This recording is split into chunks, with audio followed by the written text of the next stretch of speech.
আজকে হলো শুক্রবার, খাওয়া দাওয়া করলাম আলহামদুলিল্লাহ। হ্যালো, আসসালামু আলাইকুম, welcome to my new another blog. আজকে হলো শুক্রবার, তো ঘুম থেকে উঠে চালু করে উঠে আজকে শুক্রবার দিন গোল টোল করে রেডি হয়ে গেলাম।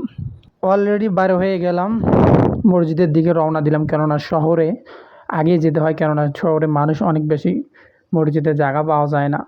তো অলরেডি বাইরে গেলাম। আজকে রোদটা অনেক বেশি ছিল, শুক্রবার অনেক রোদ একটু বেশি ছিল। তো এখান থেকে মসজিদ বেশি দূরে না, একটু কাছাকাছি। তারপর একটা হাইটে গেলাম, তো মসজিদ চলে আসে অলরেডি মসজিদের ভিতরে। তো কিছুক্ষণ পর নামাজ শেষ হয়ে মানুষ চলে যাইতেছে। মানুষের একটু ভিড় বেশি, তো নামতে অনেক সময় লেট লাগছে।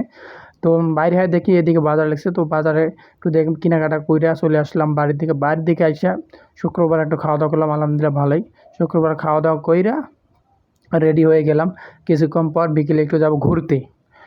অলরেডি খাওয়া দাওয়া শেষ, বিকেলের দিকে গেলাম ঘুরতে। এখানে মাঠ আছে একটা, পদ্মাসার মাঠ। তো ওখানে অনেক সুন্দর, বিকেলের যে গুদুলিটা এত সুন্দর লাগে, মানে এখানে যে কাইসা ফুল, মানুষ এত মানুষ আসতে বলার বাইরে। তো সবাই ভালো থাকবেন, আল্লাহ হাফেজ।